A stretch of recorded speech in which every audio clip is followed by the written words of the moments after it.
I'm intertribal. I come from 5 different nations: Anishinaabe, Pomo, Maidu, Wailaki, and French. And so, the Pomo and Maidu and Wailaki are indigenous to California.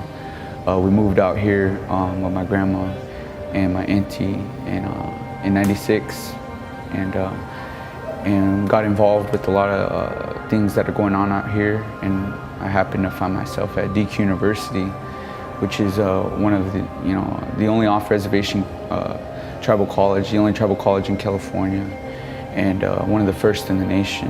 DQ University was used to, in 1971, it was at that time it was a military base. It was like the main means for communication in this Western Hemisphere.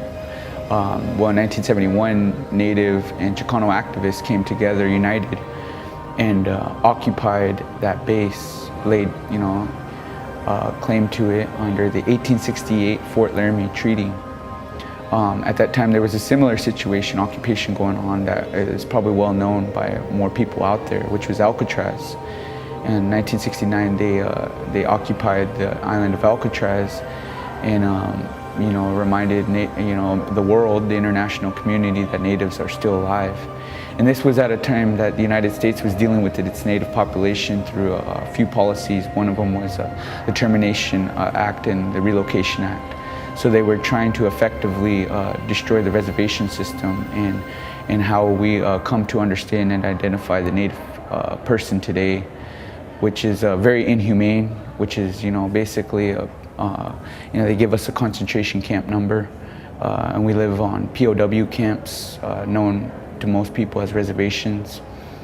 And so through that system, though, they were actually trying to destroy that system for even a more inhumane system, which is assimilation and acculturation in the melting pot theory, and just effectively integrating us to an extent that they didn't have to deal with the original instructions of Turtle Island, which was what collectively we as natives across Turtle Island, from coast to coast, from the north to the south, agree that this is we have stories, creation stories, and stories that identify this place as Turtle Island.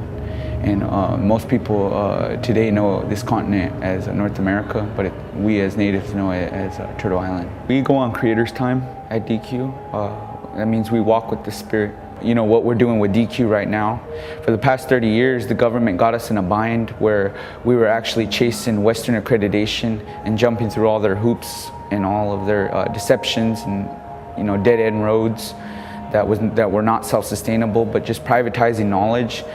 Something that we as collectively as native tribes disagree with is privatizing knowledge and codifying it, meaning that they have this scientific language, or they have this linguistic language, or this this lawyer language. They create all these different languages to privatize that knowledge and take it out of the hands of the people collectively. And so we discovered that, and most of the moves that we made were not by our choice. It's just kind of I guess you could say reacting, but not in a reactionary sense, where there's no coherency. It's more reacting to the times, reacting to certain truths that were thrown at us, not by our choice again. And so we found ourselves without accreditation in 2005. And that's when we really opened the doors to other forms of education. And of course, one of them is alternative energies and self-sustainability. And the other is returning back to our old ways and coordinating that understanding of what our ancestors were trying to say back then and what we're trying to say today, which is the exact same thing: self-sustainability and democracy, unifying and democracy. And so at DQ, that's what we find ourselves doing again, and we do it through our actions now. We have a biodiesel plant out there, that could generate 99 barrels a day. We're in one of the windiest places in California, which means there's no reason we shouldn't be on wind turbine, on wind power. The reason we're not right now is because what we understand as a silent embargoment that will come out to light as the investigation that Cynthia McKinney is actually conducting against COINTELPRO For those who don't know what COINTELPRO is, it's the counterintelligence program that was designed in the 70s by the FBI and the United States government against any movements that practiced self-sustainability or independency in the United States. And so today, we as natives, we're always in that bracket. We never got out. So today we're still focused on in the silent embargoment, we call it.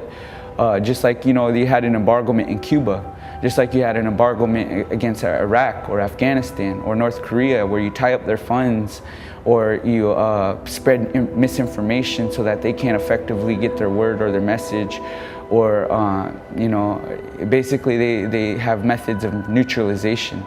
And so we've been battling those simultaneously while promoting, self-sustainability, while, trying to learn and understand our ceremonies and remember our songs, and it's a tough job for a young native, to have to take on all those hats and all those responsibilities that have basically, been put back and put aside, and it's built up this energy, to where it's overwhelming for one human being, and a lot of human beings don't step up to that challenge, where they have to do a lot, they have to deal with a lot of generations' messes, and but we are the seventh generation as prophesized. We believe in the seventh generation nation.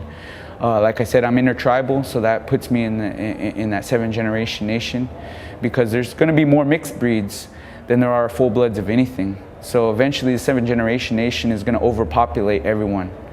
And but it's about unifying this message and these people with these different skills. People who found festivals, or people who found these alternative energies or these magazines, they need to all be coming together and coordinating and strategizing.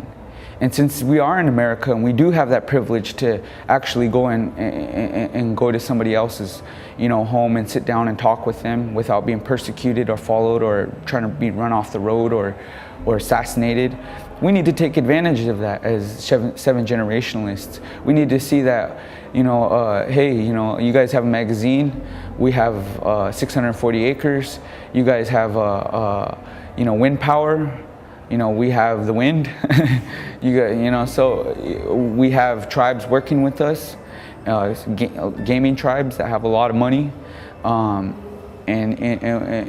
we need the numbers, we need the voice and the numbers to come together and coordinating and unifying and bringing the circle back, together again.